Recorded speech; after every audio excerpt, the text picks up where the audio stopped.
wabarakatuh. Perkenalkan, nama saya Siti Nur Hasanah Dewi dengan NIM 2412306660, kelas C, Prodi Sistem Informasi, mata kuliah Analisis Proses Bisnis, tugas keempat.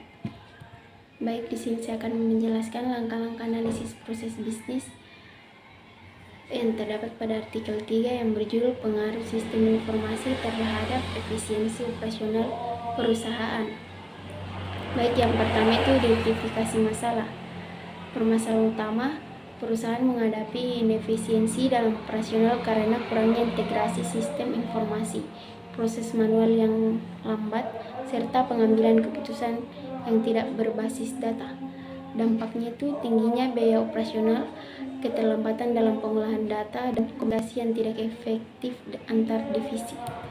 Yang kedua itu mengumpulkan informasi. Metode yang digunakan analisis kuantitatif, yaitu mengukur dampak sistem informasi terhadap efisiensi operasional. Yang kedua, studi literatur, itu mengkaji referensi terkait implementasi sistem informasi dalam berbagai industri. Sumber data, itu data sekunder dari penelitian sebelumnya, wawancara dengan stakeholder dan pengguna sistem informasi di perusahaan.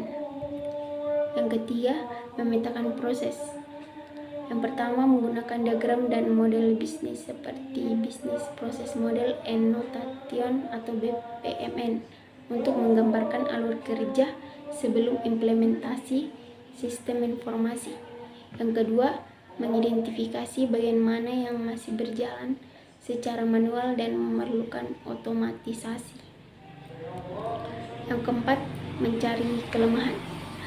Identifikasi tantangan utama dalam sistem saat ini seperti yaitu yang pertama, ketergantungan pada sistem manual yang meningkatkan risiko kesalahan manusia. Kedua, kurangnya komunikasi antar departemen menyebabkan keterlambatan informasi. Yang ketiga itu sulitnya akses data real time, menghambat pengambilan keputusan strategis. Yang kelima, rekomendasi perbaikan. Yang pertama, mengintegrasikan sistem informasi manajemen atau SIM untuk mempermudah akses data dan koordinasi antar tim. Yang kedua, mengimplementasikan otomatisasi dalam proses bisnis untuk mengurangi beban kerja manual dan meningkatkan kecepatan operasional. Baik, yang keenam itu mengimplementasi perubahan. Langkah awal yaitu mengadopsi sistem berbasis digital untuk menggantikan proses manual. Yang kedua, pelatihan karyawan agar dapat menggunakan sistem baru secara optimal.